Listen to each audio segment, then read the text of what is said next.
In the years to come, she became the principal representative of the university for the elucidation of the windows, helping to illuminate their secrets for people of diverse languages from around the world. But for all the desire for order, Ahuva has always remained sensitive to the disorder of an imperfect world. After a gallery was eventually established at the university, the first exhibition fully organized by her at the gallery was a set of starkly minimalistic sculptures inspired by T.S. Eliot's brooding modernist poem, The Wasteland.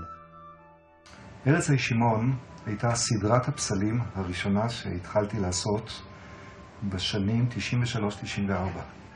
זו סדרה שהיה בה הרבה גילויים והרבה הפתעות, ואני מעל הכל גיליתי את עצמי כפסל. באמת אסיר תודה לאהובה. בכלל, על מבצע האוצרות שהיא עשתה באוניברסיטה, זה לא דבר פשוט, וקל מאוד במקומות ציבוריים גדולים כאלה, ללכת אל מקום הרבה יותר פופולרי, פופוליסטי, נמוך. היא הלכה אל מקומות, בלי קשר אליי, גם אני מכיר הרבה עבודות אחרות, שמאתגרות מאוד, שמחייבות ראייה שנייה, מבט שני של הסטודנט או המרצה אליהם, שהן לא מובנות מאליהם, ובגדול אני אסיר תודה על הבחירה. ואסיר תודה שהעבודה לא פה בסטודיו, כי אם היה סטודיו אני הייתי בחוץ. It was Ahuva's suggestion to suspend the boat upside down. In a world that sometimes loses its equilibrium, Ahuva has sought to keep a sense of balance, at times by wry turns of perspective and light touches of humor. Long before the gallery was established, she curated a campus-wide exhibition to commemorate the 60th anniversary of the university. And one of the sculptures she included was the zany figure of a lady pedaling on a bicycle, her hair blowing in the wind. כולנו בני אדם, הרי בסופו של דבר, ובמיוחד לאנשים שהם פיקחים, יש להם גם חוש הומור. אני חושב שהומור הולך עם פיקחות, ויש משהו שאני חושב הוא קצת עם הומור, הוא קצת קליל, הוא קצת מראה את הצד היותר פוזיטיבי בחיים, ואני חושב שהוא לא מנוגד לרוח של האוניברסיטה. אחד הזיכרונות החזקים שלי זה אמא שלי רוכבת על אופניים. הייתי ילד בן 4 אולי. אמא שלי, הייתי אומר, הייתה בת 26. היא נראתה לי סקנה על אופניים, אבל הזיכרון נשאר מאוד חד. In the years following the installation of this spirited lady at the entrance to the Faculty of Humanities, a speeding figure of Ruach from Mod'ei HaRuach, the university in its own right independently commissioned new icons for other parts of the campus, for transportation, administration,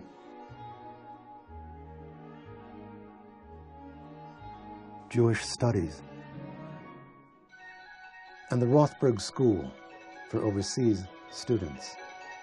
היה לנו קשר מאוד מאוד טוב, לאהובה ולי. היה מאוד מאוד נעים לעבוד איתה, ולכן גם היה לי נעים לעבוד איתה כשהיא לקחה אותי לוועדה של כאילו ועדת האומנות וכולי, כי אני הרגשתי שאני מבין אותה והיא מבינה אותי, ואיכשהו היה בינינו הרמוניה.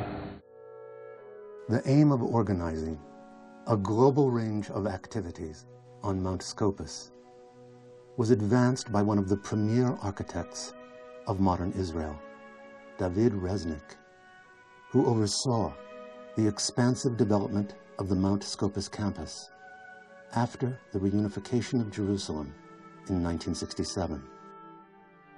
Adapting a retrospective exhibition in his honor, Ahuva turned one of the inner spaces on Mount Scopus into a dazzling photographic montage of his work. Long before the dream of renewing the Hebrew University on Mount Scopus, the people of Israel were dreaming the dream of understanding. There are dark areas that are rungs of Jacob's ladder, and And there was this night sky that was in Joseph's dream as well as Jacob's. I've kind of geometrically given them a more symbolic quality, the sheaves and the stars, and wanted to create something that had an abstracted quality, but had more of a feeling of dream, a more feeling of night, a feeling of connection between father and son. The Fabric of Dreams appeared at an exhibition of textile art that Ahuva curated at the gallery, an exhibition evoking the movement of the children of Israel from the aspirations of Jacob to the revelation at Sinai. When I showed her the work, she loved the idea of using the Stern Gallery and its possibilities of light with textiles. When we began to look at the works, she really got it. She really kind of understood my work. First of all, she has this vast knowledge of art history and of contemporary art. She has a kind of sharp eye as a curator, and had thought of this space with my work and had a vision of what that would be like. The concept of From Dreams to Revelation was actually the title we worked on together, but the idea of it was Ahuva's concept. Not only did she get it, and not only did she inspire me to do new works, which I think is a very special quality that a curator might have, to actually inspire you to be able to not to create works for them, but to create works that come out of yourself. But besides that, we just had fun together. The children of Israel of the modern period have had dreams shattered by terrors darker than any nightmare. Yet they have survived to continue to dream. One moving expression of that survival was an exhibition about the original gallery of Max Stern, after whom the Stern Gallery is named. The original gallery in Germany was abruptly confiscated by the German government in the 1930s. The holdings of the gallery were auctioned off. Stern himself fled from Germany, eventually re-establishing his life and a new gallery in Canada.